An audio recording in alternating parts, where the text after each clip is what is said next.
Hi everyone, my name is Mike Pumphrey, and I'm a financial coach located in Portland, Oregon. And I'd like to offer a free resource about financial wellness that you may find useful. Given that we're all here sheltering in place, I wanted to find some way to contribute beyond just staying home and helping to flatten the curve. After all, I'm not an essential service. I'm not a nurse, I don't work in a grocery store. What I do is I help people understand their relationship to money, so that they can move from a place of anxiety to a place of confidence and empowerment. And I like to say, before you can know how to get where you're going, you have to know where you are. So I wanted to talk about a worksheet I created to help you figure out, financially speaking, where you are. I call it the IBE Worksheet. IBE stands for income, bills, and expenses, which are the three components to your household finances. Now, you probably know what income means, but you may not be familiar with the difference between bills and expenses. A lot of people conflate the two, but they have important differences. Bills are the regular, typical monthly expenditures. Things like rent or mortgage, insurance, the electric bill, your phone bill, Netflix. These are usually few in number and known quantities. You may not know exactly what your electric bill is going to be each month, but it's in a range and you know it's going to happen. Now expenses, that's everything else. Expenses are when you go out to restaurants, get gas, buy clothes, go trawling on eBay. Groceries even count too, because even though it's something you're obviously going to buy on a regular basis, you don't know how much you're going to spend or how often you're going to go there. And that's the key thing here. You want to know what you spend. And in general, you probably don't. You may check your statement balance from time to time, but if I were to ask you, how much did you spend last month? Not on anything specific, but in general, you probably couldn't answer. But remember, before you can get to where you want to go, before you work on achieving any financial goals, you need to know where you stand today. And so, the IBE Worksheet. The IBE Worksheet will give you a detailed snapshot of your income, bills, and expenses in a given month. What you have coming in and what you have coming out. And as you'll see, those numbers should be equal. Or as I say, income equals bills plus expenses. Let's take a look at the IBE worksheet. You'll want to print this out. There are two main pages, and let's start with the simpler one first. On the left side of the page is the income section. Here, list all money that you have coming in for the next month. Now, like I said, we're going to operate on a monthly basis. So that means start at the beginning of the month. It's just easier that way.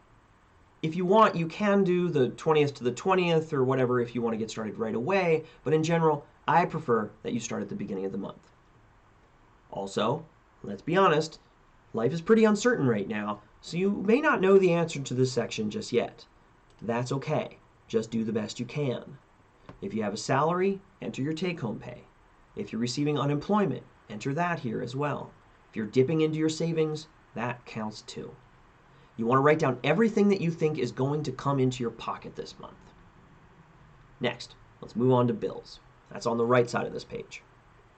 With bills, collect every recurring purchase you make in a given month, and then write down how much you think it's going to be. You may need to log onto your checking account and review the last month or so to see what's there, and you may find as you go that you forget about something. That's all okay. Even if you've done this exercise more than once, you're still going to have to adjust as you go. And if you don't know specific values, just estimate. What if you're not sure if something's a bill or not? Well, ask yourself, is this a regular, recurring charge? Does it happen in basically the same way over and over? If so, then it's a bill. Sum up your income column and your bill column. Now, if you were to subtract one from the other, that is how much you'd have to spend in expenses. So, if you had $2,000 in income and $1,200 in bills, this will mean that you have $800 left. But don't worry so much about trying to make the numbers square up now. That's for down the road.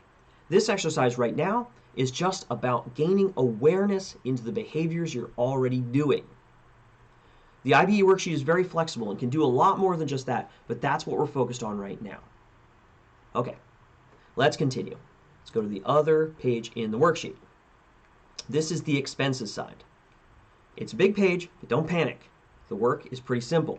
A lot of this is going to stay blank. What I want you to do next is write down all of the categories of expenses you have across the top.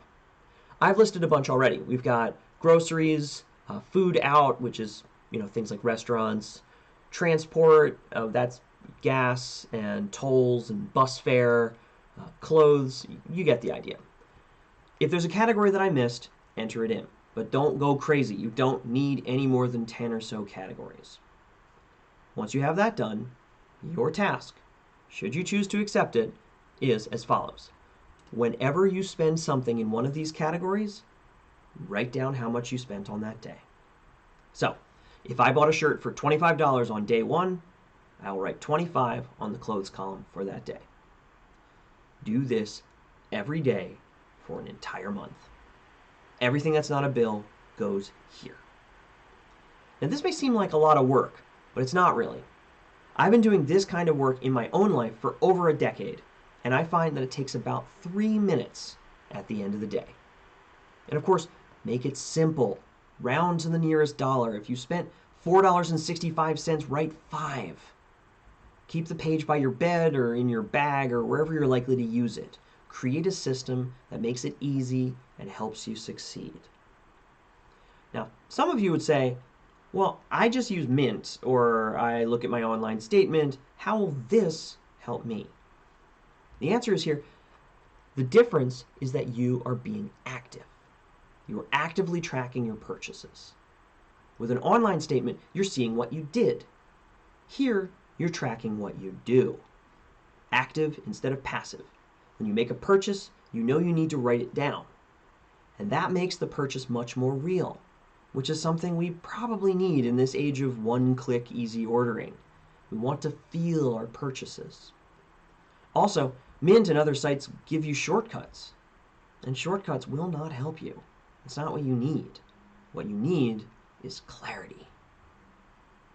At the end of the month, you can sum up each category and your whole expenses page, and there you have a month-long snapshot of your personal finance situation. You now know what you do, what you spend, what goes in, what goes out. You may have never seen this before. What you find there might surprise you. First, you'll probably find that you have more money than you thought. This happens pretty much all the time. I work with people who say they have no wiggle room in their budget, none at all. But when they do this exercise, there's magically some extra money there. One person I worked with found over $300 extra the very first month she used this worksheet. Where was that money before? It's a good question. I like to think that your money has a secret life, and when you're not keeping tabs on it, your money will find its way out the door. The other interesting finding with the IBE worksheet is that you'll probably just find that you spend less when you're using it.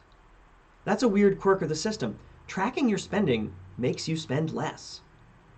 I think it's the psychological aspect of accountability. When you know you have to write it down, you may think about whether you really need to buy that complete DVD box set.